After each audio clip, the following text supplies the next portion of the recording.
बिस्मिल्लाहिर्रहमानिर्रहीम। आज हम कोई लीगल प्रोविज़न नहीं पढ़ने वाले। आज हम एफबीआर की वेबसाइट का टूर करेंगे। सो एफबीआर राइट। सो पहला लिंक आ जाएगा FBR. So what is FBR? Federal board of revenue, revenue division, government of Pakistan. Government of Pakistan का एक ऐसा महकमा है जिसकी सोल रिस्पॉन्सिबिलिटी है कि टैक्स पेयर्स के लिए डिफरेंट सजेशन दे लेजिस्लेटर को कि भाई इस तरह से आप टैक्स लगाएं और उसको इम्प्लीमेंट करें और फिर टैक्स की रिकवरी करे, गवर्नमेंट के दिए गए टारगेट्स को मीट करे। राइट। सो एफबीआर की वेबसाइट को समझना, उस पे वेल वर्स्ड हैंड्स होना बहुत ज़रूरी है। अ, क्योंकि अगर आप कंसल्टेंट हैं, आप अकाउंटेंट हैं या प्रैक्टिशनर हैं, अगर आप अपने आप को अपडेट नहीं रखेंगे टैक्स लॉज़ से, तो आप मार्केट में भी कम्पीट नहीं कर सकते, आप केसेस की तैयारी नहीं कर सकते, आप टैक्स टैक्स लॉज़ को इम्प्लीमेंट नहीं कर सकते, आप अपने क्लाइंट की क्यूरीज़ का रिस्पॉन्स नहीं कर सकते। तो लिहाज़ा एफबीआर एक इदारा है, उसकी टारगेट मार्केट तो टैक्स पेयर्स हैं। तो टैक्स पेयर्स और एफबीआर के दरमियान जो लोग होते हैं, वकील, कंसल्टेंट्स, अकाउंटेंट, टैक्स प्रैक्टिशनर्स, सो ये ब्रिज होते हैं, जो एफबीआर से आने वाली पॉलिसीज़ को क्लाइंट्स पे इम्प्लीमेंट करते हैं, क्लाइंट्स के केसेस को, प्रॉब्लम्स को एफबीआर से डील कर रहे होते हैं। So in order to make yourself updated, आपको एफबीआर ही की वेबसाइट एक ज़रिया है जिससे आप अपने आप को अपडेट करते हैं, क्या चेंजेज़ आ रहे हैं, क्या चेंजेज़ नहीं आ रहे हैं। सो लेट्स से आज हम एफबीआर की वेबसाइट को थोड़ा-सा गो थ्रू करते हैं। अच्छा, ज़ाहिर है इसमें बहुत सारी चीज़ें हैं, हम कुछ अहम चीज़ें देख लेते हैं बस आज, ठीक है? तो सबसे पहले, जब भी इनकम टैक्स ऑर्डिनेंस में चेंज आती है, तो आप लेटेस्ट कॉपी, अपडेटेड कॉपी आप डाउनलोड कर सकते हैं। कहाँ से? यहाँ से ही देख लें आप। नीचे से भी है लिंक, लेकिन ये देखें एक्ट, इनकम टैक्स ऑर्डिनेंस, तो ऑर्डिनेंस में आ जाएँ। आपने जस्ट क्लिक किया ऑर्डिनेंस पे, राइट? ऑडियंस पे जब आप क्लिक करते हैं तो देखें आपके पास इस तरह से ये आ जाता है पेज। तो आप देखें इनकम टैक्स ऑर्डिनेंस पे आप क्लिक कीजिए, एक और पेज आ गया। अब आप देखें लास्ट बजट जो आया था जून 2023 में, उसकी कॉपी भी ये मौजूद है। आप जस्ट इस पे क्लिक करेंगे, यहाँ पर आपका अपडेटेड ऑर्डिनेंस डाउनलोड हो गया आपके पास, राइट? ये देखें लिखा हुआ है अमेंडेड अप टू 30th जून 2023। तो आप बाहर से बुक भी ले सकते हैं और आप सॉफ्ट कॉपी भी अपने पास रख सकते हैं। सॉफ्ट कॉपी का फ़ायदा ये होता है कि आपको कोई भी सेक्शन देखना है, क्विकली आप इज़िली वहाँ पे चले जाते हैं। फॉर एग्ज़ाम्पल, मुझे एक्सपोर्ट ऑफ सर्विसेज़ का कोई सेक्शन देखना है, मेरे ज़हन में नहीं आ रहा, तो आप सिंपल लिखें एक्सपोर्ट ऑफ सर्विसेज़। मैंने जैसे ही लिखा एक्सपोर्ट ऑफ सर्विसेज़, रिज़ल्ट आना शुरू हो गए देखें, मुझे सिस्टम ले गया कि सेक्शन नंबर 154 ए है एक्सपोर्ट ऑफ सर्विसेज़, तो सॉफ्ट कॉपी से ये फ़ायदा हो जाता है। अब लेट्स से आपको पता नहीं या याद नहीं आ रहा था कि जो रेंटल इनकम होती है, उसपे जो विथहोल्डिंग टैक्स है, वो किस सेक्शन में होता है? आपको सेक्शन का नाम नहीं ध्यान में आ रहा था, तो आपने सिंपल ये लिख दिया कि प्रॉपर्टी, बल्कि आपने लिखना है रेंट। आपने जब रेंट लिखा तो ये देखें, पहला ही ये ले आया रेंट ऑफ इमूवेबल प्रॉपर्टीज को सर्च कर लिया उसने 155। सो आप गेस वर्क भी इस पे कर सकते हैं। फॉर एग्जांपल मैं लिखना चाहता हूँ कि पोल्ट्री इंडस्ट्री के लिए रिड्यूस रेट है, तो वो कहाँ पर है? मैंने पोल्ट्री लिखा। अब देखें पोल्ट्री को ये सर्च कर लेगा, ऑर्डिनेंस में 3 जगह आ रहा है। तो ओके, तो 236 जी में भी एक इम्पैक्ट है, 236 एच में भी इम्पैक्ट है। ये देखें, मुझे यहाँ आना था, मेरी मकसद यहाँ आने का था 113 में। अब 113 में देखें मुझे इसने बताया कि डिवीज़न 9 113 कित क्या रेट आ रहा है देखें, 0.75%। I was looking for it. So आप सॉफ्ट कॉपी में बहुत सी चीज़ें आसान हो जाती हैं। आप गैस वर्क भी कर सकते हैं, आपको एक रेफ़रेंस पे भी पहुँच सकते हैं। फॉर एग्ज़ाम्पल, आपको डोनेशन का क्रेडिट कैसे वर्कआउट करना है, आपके ज़हन में नहीं आ रहा, आप जस्ट लिखें डोनेशन। ठीक है? देखिए आपको ले आया सेक्शन 61 चैरिटेबल डोनेशन। मैंने जस्ट यहाँ लिखा है और वो सर्च करके ले आया। अब अगला आप क्लिक करेंगे तो आगे अब ये कंडोनेशन तो हमें नहीं चाहिए था। आगे देखिए सेक्शन 61 चैरिटेबल डोनेशन के टैक्स क्रेडिट को कैसे वर्कआउट करने ले आया। तो सॉफ्ट कॉपी का बहुत फ़ायदा होता है आपको, ठीक है? तो सॉफ्ट कॉपी ज़रूर हमारे पास होनी चाहिए और ईयर टू ईयर जब हमारे पास होती है तो हमें आसानी रहती है सर्च करने के लिए डाटा भी हमारे पास सेव रहता है, अच्छा रहता है। लेट्स से कि अब आप ये देखना चाहते हैं, आपके ज़हन में फ़ौरन बात आई कि हाँ, वो रेट तो चेंज हो गए हैं, अदर देन कंपनी का 5.5 है, चलें मैं 5.5% को सर्च करता हूँ। वो कंपनी का रेट मुझे ज़हन में नहीं आ रहा, चलें मुझे इंडिविजुअल का पता है, मैं 5.5 पे गया। अच्छा ये तो इस लाइन से नीचे होते हैं ना, ये लास्ट ईयर की रेफरेंसेस लिखे होते हैं, राइट? जो स्मॉल में लिखे होते हैं। सो 5.5 पे मैं आया, ये भी नहीं है। ये देखिए, मैं आ गया 5.5 पे देखें, ये 153 के रेट्स हैं। ये देखें, ये 152 के रेट्स हैं। ओहो! ये तो 152 के रेट्स हैं। 152 के रेट के बाद हम आते हैं और नीचे ये देखें, सप्लाई के ऊपर आ गए 5.5 और कंपनी के लिए 5% और देखिए इन्होंने ये पर्पल कलर के अंदर लिखे हुए रेट्स और ये बताया हुआ है कि ये रेट्स इसका मतलब क्या है पर्पल कलर का ये लेटेस्ट जो फाइनेंस एक्ट आया था उसके चेंजेस हैं। अगर इस 10 को देखेंगे इसके रेफरेंस को यहाँ से आपको पता भी चल जाएगा। ये देखिए ऑर्डिनेंस में ये जो इस तरह से छोटे-छोटे नंबर्स दिए होते हैं जैसे 10 लिखा हुआ है रेफरेंस नंबर 10 इसको अगर आप नीचे आके देखें the expression 4% substituted by finance act 2013 चौ 23 यानी कि जो 4% है उसको सब्स्टिट्यूट कर दिए किसने 5% ने।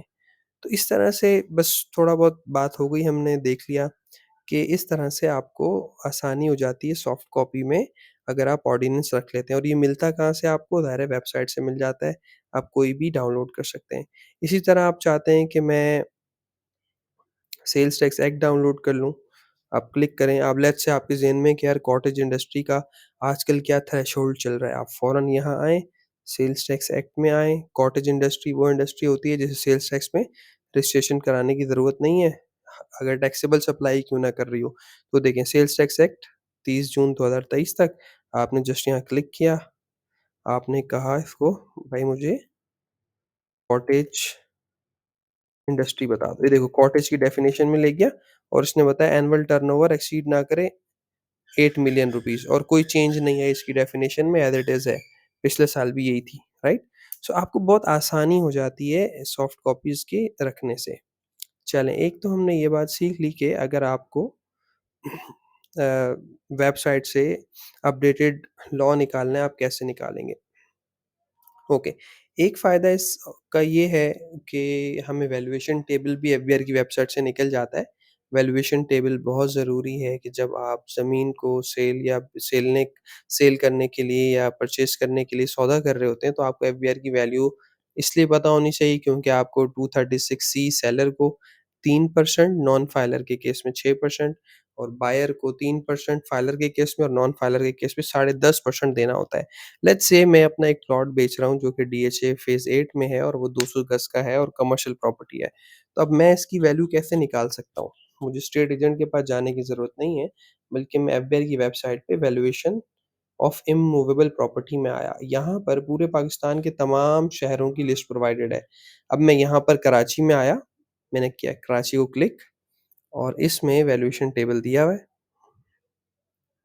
ओके, मैंने डाउनलोड किया। अब डाउनलोड करने के बाद देखिए मेरे पास वैल्यूएशन टेबल आ गया, ठीक है? अब मैं सबसे पहले गया फ़ेज़ 8 में देखें ये ऊपर तो रेट्स गिवन है, ठीक है? ये सारे रेट्स हैं। इन रेट्स को कैसे देखेंगे अभी मैं आपको बताता हूँ। आप सबसे पहले क्या करेंगे, आप आइए नीचे इस अपेंडिक्स में आप अपने इलाके को देखें। मेरा इलाका फ़ेज़ 8 है, तो ये आ गया देखें। डिफेंस हाउसिंग अथॉरिटी फ़ेज़ 1 से 8 तक और मुझे ये 4 कॉलम है, मुझे किस कॉलम में देखना है?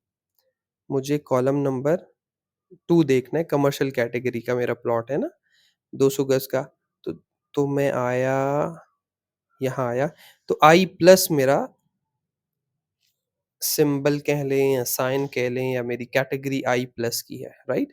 तो अब मैं गया ऊपर और आई प्लस को मैंने देखा, ये रहा आई प्लस, राइट? आई प्लस को अब मैंने देखना है, कहाँ देखना है? इस आई प्लस को देखना है और कहाँ देखना है? कमर्शियल प्लॉट की कैटेगरी में, ये मेरी कमर्शियल प्लॉट है।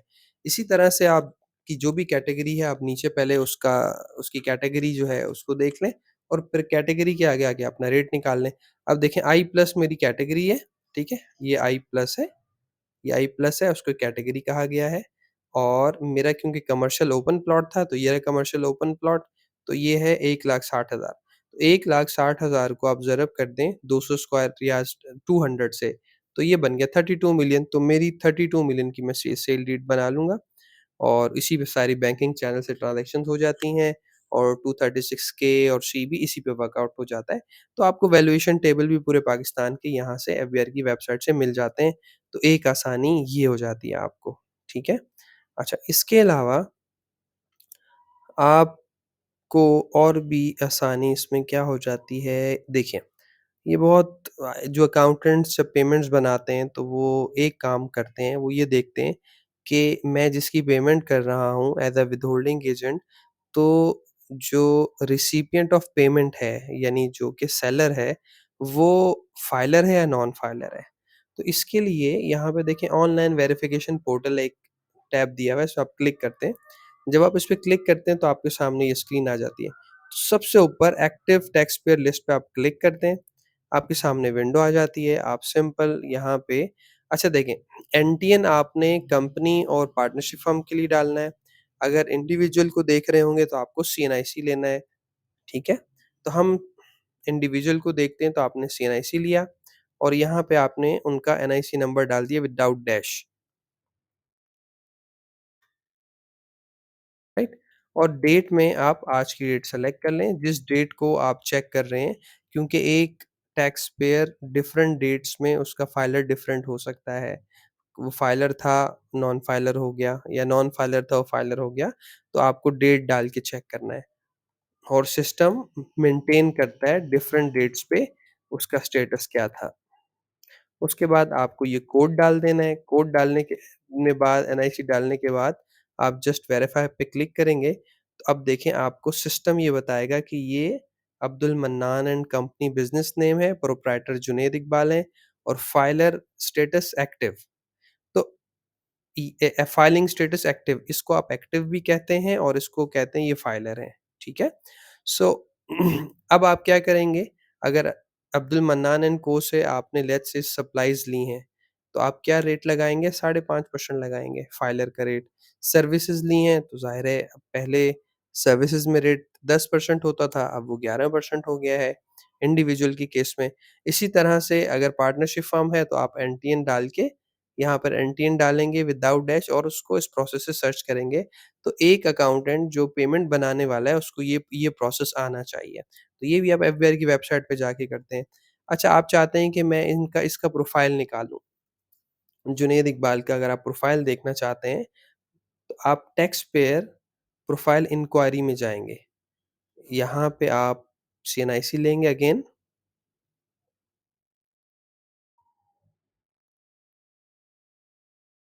और यहाँ पर ये कोड डाल दीजिए,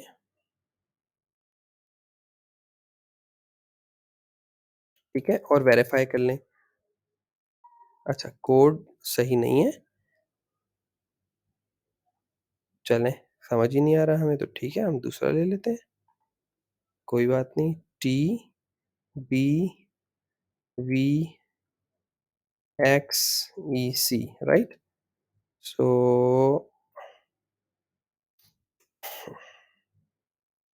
हमने वेरीफ़ाई किया, तो इससे यहाँ पे क्या होता है कि ये पूरी थोड़ी और डिटेल आ जाती है। जुनैद कौन है, वो कहाँ रहता है, उसका आरटीओ क्या है, वग़ैरह-वग़ैरह, ठीक है? अच्छा, एक चीज़ याद रखिएगा, ये जो रजिस्ट्रेशन स्टेटस है ना, ये एक्टिव है। ये कभी भी फाइलर का स्टेटस चेक करना हो, तो आप टैक्स पेयर प्रोफाइल इंक्वायरी से कभी भी चेक नहीं करते। आप हमेशा active tax payer list income tax यहाँ से आप चेक करेंगे, ये सिर्फ़ प्रोफ़ाइल के लिए है। यहाँ आप अपनी प्रोफ़ाइल चेक कर लेते हैं, ठीक है? इसी तरह अगर आप ये देखना चाहते हैं कि क्या सेल्स टैक्स में कोई पर्सन एक्टिव है या नहीं, तो आप एक्टिव सेल्स टैक्स लिस्ट में जाएँगे। अगेन उसी तरह से आप एनटीएन या एनआईसी लेंगे, रजिस्ट्रेशन नंबर डाल के, एक कोड डाल के चेक कर लेंगे। जैसे कि मैं अगर अपना चेक करूँ,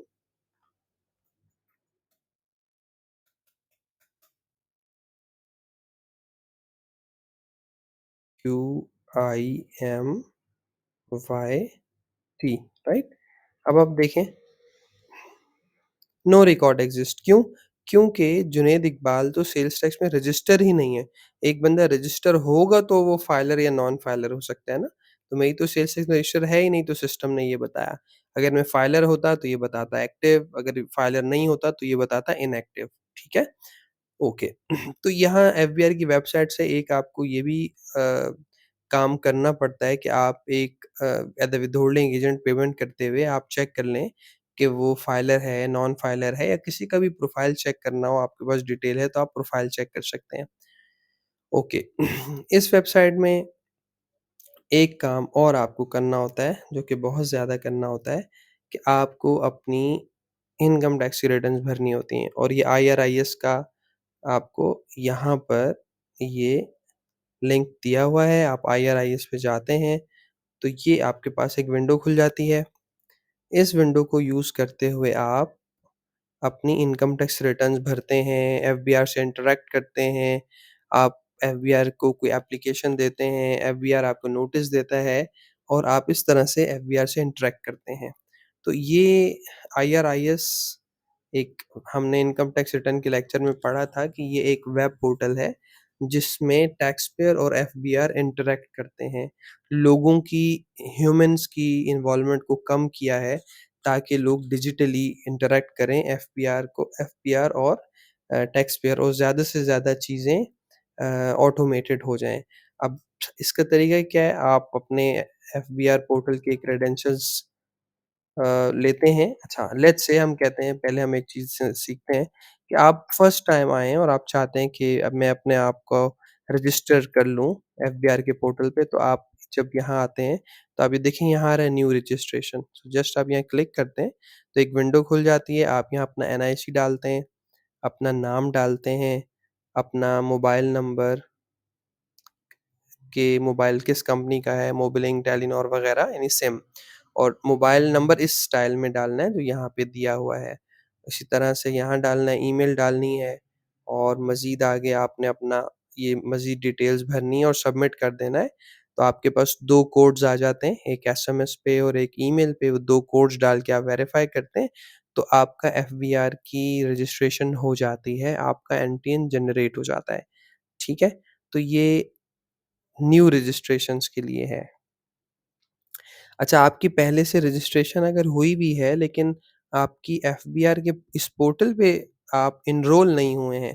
देखिए, एफबीआर के पास रजिस्ट्रेशन होने का मतलब ये है कि एनटीएन जनरेट कर लेना, और अगर एनटीएन जनरेट है और आप पहले पुराने टैक्स पेयर हैं, लेकिन आईआरआईएस पे आप फर्स्ट टाइम आ रहे हैं, तो आपको ज़ाहिर है, अब तो ऑनलाइन, आप पहले शायद मैनुअल रिटर्न्स करते थे, तो अब ऑनलाइन अब आप काम करेंगे, तो आप अपने आप को ई-एनरोल करा लें, कि जी, I all it means that I already have NTN number, लेकिन मैं एनरोल करा लूँ अपने आप को एफबीआर के पोर्टल पे, तो आप ई-एनरोलमेंट से अपने आप को, यहाँ छोटा-सा फॉर्म है, आप इस फॉर्म को भर के अपनी ई-एनरोलमेंट करा सकते हैं। अच्छा, अगर आपका पासवर्ड भूल जाएँ, तो आप सिंपल फॉरगेट पासवर्ड पे जाएँगे, आप रजिस्ट्रेशन करते हुए जो ईमेल एड्रेस और फ़ोन नंबर दिया था, वो देके अपना पासवर्ड भी रीसेट कर सकते हैं यहाँ से आसानी से। तो ये कुछ फंक्शंस यहाँ आपको क्रेडेंशियल से रिलेटेड दिए हुए हैं। अच्छा, आप फिर इसको लॉगिन करेंगे, लॉगिन सिंपल आप यहाँ अपना पासवर्ड डाल दें, ओके। आपने पासवर्ड डाल के लॉगिन कर लिया। जब आप लॉगिन करेंगे, तो आपके सामने इस तरह की एक विंडो खुल जाएगी। इसमें ऊपर मेन मेन्यू दिया हुआ है, ठीक है? और यहाँ पर नीचे 4 बॉक्सेस दिए हुए हैं, ठीक है? ये 4 कमरे हैं आपके पास। अच्छा, पहले हम इन 4 कमरों को समझते हैं क्या है। देखें, कंप्लीटेड टास्क आप बाज़-औक़ात क्या होता है आपसे क्लाइंट कहते हैं कि भई या आप क्लाइंट हैं, आप वकील साहब से कहते हैं भई मुझे लास्ट ईयर की कंप्लीटेड सबमिटेड रिटर्न दे दें, ठीक है?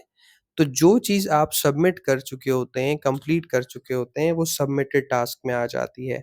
अब फॉर एग्ज़ाम्पल आपने अगर अपनी रजिस्ट्रेशन करवाई है, तो जब आप फॉर्म जमा करा देते हैं, तो वो कंप्लीटेड टास्क में आ जाएगा और उसकी एक्नॉलेजमेंट जो आपको मिलती है 181 ऑर्डर की सूरत में, वो भी कंप्लीटेड टास्क में आना चाहिए। इसी तरह अगर आपने अपनी रिटर्न जमा करा दी है सेक्शन 114 में या वेल्थ स्टेटमेंट सेक्शन 116 में, जब जमा हो गई वो कंप्लीटेड टास्क में होनी चाहिए और उस पे जो एक्नॉलेजमेंट आती है वो भी कंप्लीटेड टास्क में होनी चाहिए। तो कंप्लीटेड टास्क का मतलब ये है कि टैक्स पेयर ने एक काम मुकम्मल किया और जमा करा दिया ऑनलाइन और उसके ऊपर एक एक्नॉलेजमेंट एफबीआर ने इश्यू कर दी। अब देखें कंप्लीटेड टास्क में मैं आपको दिखाऊँ, जैसे मैं रजिस्ट्रेशन में आया तो देखें, ये मैंने फॉर्म जमा कराया था ऑनलाइन और इसके ऊपर ये एक्नॉलेजमेंट आई हुई है। अब डिक्लेरेशन में मैं देखूँ, तो देखें टैक्स ईयर 2022 की मैंने ये रिटर्न जमा कराई हुई है और मैंने एक्सटेंशन फाइल की थी कि भई मैं बीमार हूँ, मैं लेट रिटर्न जमा कराना चाहता हूँ, मुझे इतने दिन का टाइम दें। देखिए मैंने एप्लीकेशन फाइल की थी, उस पे ये एक्नॉलेजमेंट ऑर्डर बन के आ गया कि हाँ, ठीक है, हम आपको टाइम दे रहे हैं। इसी तरह जो रिटर्न जमा की है, हम 100 सेक्शन 120 में पढ़ चुके हैं कि जो अब आप रिटर्न जमा कराते हैं, वो डीम्ड असेसमेंट होती है। तो देखें 2022 की डीम्ड असेसमेंट 120 का ऑर्डर ये देखें यहाँ आया हुआ है और मुझे नोटिस भी आए हुए हैं। तो जो नोटिस आए थे उ वो उस पे जो एक नोटिस आया मैंने उस जी हम इंशाल्लाह देखेंगे बाद में भी कैसे होता है। लेकिन नोटिस आया तो मैंने उस पे जवाब दाखिल किए, जो-जो जवाब सबमिट हो गए, वो यहाँ पर आ गए। सो कंप्लीटेड टास्क मीन्स कि कुछ चीज़ें आप मुकम्मल कर चुके हैं, एफबीआर भी उस पे आपसे कुछ न कुछ कॉरेस्पॉन्डेंस कर चुका है, तो वो इस बॉक्स में आ जाएँगे। Okay, what is outbox? Outbox का मतलब ये है कि आपने कुछ टास्क्स को खोला, उस पे काम किया और एफबीआर को जमा करने की कोशिश की, लेकिन वो एफबीआर को नहीं जा सके। या दूसरे अल्फाज़ में आप यूँ समझ लें कि आपकी तरफ से तो चले गए, लेकिन एफबीआर के स्टाफ ने इसको उनके पास पेंडिंग लिस्ट में थे, उन्होंने इसको अपनी तरफ से एक्शन लेना था। फॉर एग्ज़ाम्पल आपने एक रिफंड की एप्लीकेशन दाखिल जब आप करते हैं, तो वो यहाँ आ जाती है आउटबॉक्स में या रिफंड के टैब में आ जाती है। तो कमिश्नर उसको जब तक अप्रूव नहीं करता, तो वो कंप्लीटेड टास्क में नहीं जाती। तो आउटबॉक्स का मतलब ये पेंडिंग आइटम्स हैं, जिस पे कमिश्नर ने, असिस्टेंट कमिश्नर ने, ऑफिसर ने उसे अटेंड करना है। ड्राफ्ट का मतलब ये है कि जब भी कोई काम, कोई टास्क आप इनिशिएट करते हैं, जैसे मैंने इनिशिएट किया है कि मैं टैक्स ईयर 2023 की मैं रिटर्न भर रहा हूँ, तो ड्राफ्ट में वो चीज़ आ जाएगी। मैं भले इसको लॉग आउट कर दूँ, लेकिन वो चीज़ ड्राफ्ट में पड़ी रहेगी। मैं आपको करके दिखाता हूँ। फॉर एग्ज़ाम्पल देखें, मैंने टैक्स ईयर 2023 की अभी रिटर्न नहीं भरी, मैं अभी आपको खोल के दिखाता हूँ। अच्छा, टैक्स जब आप रिटर्न जमा कराना चाहते हैं, तो आपको यहाँ मेन मेन्यू से फॉर्म लेना होगा, सेलेक्ट करना होगा और फॉर्म इनकम टैक्स रिटर्न का फॉर्म जो आपको लेना है, उसके लिए आपको जाना होता है डिक्लेरेशन में। ये देखिए डिक्लेरेशन। अब देखें, ये देखें लिखा हुआ है return and statement original simplified. ये कुछ रिटर्न के फॉर्म्स हैं, जो बहुत सिम्प्लीफाइड फॉर्म्स हैं। और विज़िट व्यू का मतलब ये है कि क्लासिकल व्यू में आपकी रिटर्न एक फॉर्म शेप में होती है, विज़िट व्यू में आइकॉन शेप में सूरत में होती है। ये सैलरीड इंडिविजुअल के लिए बनाया है और ये विज़िट व्यू है, ये भी विज़िट व्यू है, ये 2021 का फॉर्म है वग़ैरह, वग़ैरह। लेकिन व्हाट आई रिकमेंड इज़ आप हमेशा रिटर्न एंड स्टेटमेंट ओरिजिनल में आकर इस फॉर्म को लिया करें। आप किसी का भी रिटर्न जमा करा रहे हो, कोई भी हो, नॉर्मल इंडिविजुअल हो, एओपी हो, कंपनी हो, रेज़िडेंट हो, नॉन रेज़िडेंट हो, always recommended normal return form खोला करें। आप जस्ट इस फॉर्म पे क्लिक करें। अब 423019687491। अच्छा देखिए, अगर आपके पास ये ऑप्शन आए तो आप अपना एनआईसी डाल दीजिएगा। आपके पास ये नहीं आएगा क्योंकि मेरे पास इसलिए आ रहा है कि मैंने अपने पोर्टल पे एक से ज़्यादा लोगों को ऐड किया हुआ है। तो आप सिर्फ़ आपका आपका नाम अगर आए, भारत छोड़ें इस बात को, आप बस अपना एनआईसी पंच कर दें यहाँ पे अगर आए, वैसे तो नहीं आ रहा होगा और उसके बाद आप यहाँ लिख दें 2023, तो उसे पता चल गया कि जुलाई 22 से 23 तक की रिटर्न जमा कराना चाह रहा है, तो आप कंटिन्यू कर दें। देखें, अब ये फॉर्म खुल गया, मैंने सेव किया और मैंने इसको क्लोज़ कर दिया, ठीक है? अब देखें एक फॉर्म, एक टास्क मैंने इनिशिएट कर दिया, अब ये ड्राफ्ट में आ जाएगा, ये देखें। ये ड्राफ्ट में आ गया, मैं इसको एडिट करूँगा, फॉर्म खुल जाएगा, मैं इसमें नेसेसरी चेंजेस करके इसको क्लोज़ कर दूँगा और जब जमा कराऊँगा तो पहले आउटबॉक्स में चला जाएगा और वहाँ से कंप्लीटेड टास्क में चला जाएगा, ठीक है? सो कंप्लीटेड टास्क मैंने बता दिया, आउटबॉक्स बता दिया। अच्छा, अब आपको अगर कोई प्रिंट करना चाहते हैं, लेट्स से कि मैं चाहता हूँ कि मेरी जो लास्ट ईयर की जो रिटर्न है, वो प्रिंट हो जाए, तो जस्ट मैं लेट्स से मैं चाहता हूँ कि मैं अच्छा, यहाँ से आप 20 कर दें तो ज़्यादा से ज़्यादा लाइन आइटम नज़र आएँगे। अब मैं चाहता हूँ कि मैं अपनी 2016 की रिटर्न जो है प्रिंट करना चाहता हूँ, तो मैं इस आई पे क्लिक करूँगा और यहाँ से मैं प्रिंट का बटन दबा दूँगा और यहाँ पर मेरे पास रिटर्न डाउनलोड होके आ जाएगी। सो इट्स रियली सिंपल, आपके पास पीडीएफ फॉर्मेट में रिटर्न आ जाएगी। ठीक है? ओहो! मैंने तो उसको ख़त्म कर दिया, कोई बात नहीं। आईआरएस पे क्लिक करेंगे तो लॉगिन हुआ हुआ ही आपको मिल जाएगा। ओके, सो इनबॉक्स के अंदर क्या होता है, इनबॉक्स में जो एफबीआर आपको जो भी नोटिसेस कर रहा होता है, वो सारे के सारे आपके पास इनबॉक्स में आ जाते हैं। जैसे आपके मोबाइल का इनबॉक्स होता है, आपके जीमेल अकाउंट का इनबॉक्स होता है। Inbox means that uh, you have a store where you are receiving messages from outside.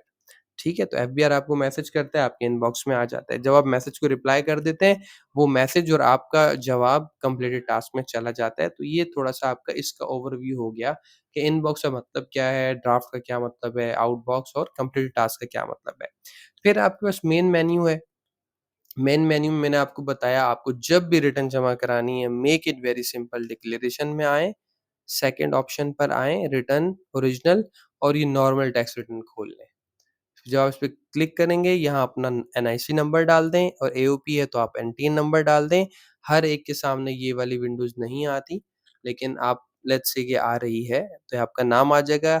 जो टैक्स ईयर की आप रिटर्न जमा करना चाहते हैं, उस टैक्स ईयर का यहाँ पंच करें तो आप पीरियड आ जाएगा, सेलेक्ट कर लें, ड्राफ्ट में टास्क ओपन हो जाएगा, ठीक है? अच्छा, ओके, सो ये रिटर्न को खोलने का तरीका है। अच्छा, आप रिटर्न नहीं जमा करा पा रहे, कोई वजह है, आप चाहते हैं कि मैं टाइम अप्लाई कर दूँ 15 दिन का कमिश्नर को, नो प्रॉब्लम, आप यहाँ आएँगे, एक्सटेंशन एप्लीकेशन, ये देखें, फॉर फाइलिंग ऑफ एक्सटेंशन आप इस पे क्लिक करेंगे, एक फॉर्म खुल जाएगा, हम देखें कर लेते हैं, हमने लिखा 42301966 देखें जुनैद और मैं 2023 के रिटर्न टाइम पे जमा नहीं करा पा रहा, तो मैं कंटिन्यू करूँगा, देखें एक टास्क खुल गया, ये आप यहाँ पर एप्लीकेशन लिखें, जो भी लिखना चाहते हैं इसको यहाँ से सबमिट कर देंगे, कमिश्नर को सबमिट हो जाएगी और वो इसके ऊपर जवाब दे देगा। ये एप्लीकेशन पहले जब मैं अभी देखें ड्राफ्ट में पड़ी हुई होगी, मैं आपको दिखाता हूँ। ये देखें, ये डिक्लेरेशन, ये देखें ड्राफ्ट में पड़ी हुई है। जब मैं इसको जमा करूँगा तो आउटबॉक्स में आएगी, जब मुझे टाइम मिल जाएगा तो ये कंप्लीट टास्क में चली जाएगी एप्लीकेशन और जो टाइम मिला होगा मुझे जिस ऑर्डर पे वो एक्नॉलेजमेंट है, तो एप्लीकेशन और ये एक्नॉलेजमेंट दोनों कंप्लीटेड टास्क में चले जाएँगे। इसी तरह से आप ये आ गया आपका एक्सटेंशन, रिटर्न की एक्सटेंशन डालना चाहते हैं, फिर आप नहीं क 15 दिन में काम कर सके, आप फर्दर एक्सटेंशन डालना चाहते हैं, तो आप यहाँ से डाल सकते हैं। अगेन एक एप्लीकेशन खुल जाएगी, आप सेव कर लें, ड्राफ्ट में जाके एडिट कर लें, फिर आप वेल्थ की भी एक्सटेंशन डालेंगे ज़ाहिर है, तो आप इस ऑप्शन से जाके क्लिक करेंगे। तो जब आपकी अगर रिटर्न टाइम पे जमा नहीं हो रही, तो आप 2 एक्सटेंशंस डालते हैं, रिटर्न ऑफ इनकम और और वेल्थ स्टेटमेंट के लिए। अच्छा, आप ये अब आ जाएँ रिवीजन एप्लीकेशंस का क्या मतलब है, अगर आप रिटर्न रिवाइज़ करना चाहते हैं, तो आप इस ऑप्शन से क्लिक करते हैं। आप कहते हैं जी return of income for complete year मैं रिवाइज़ करना चाहता हूँ,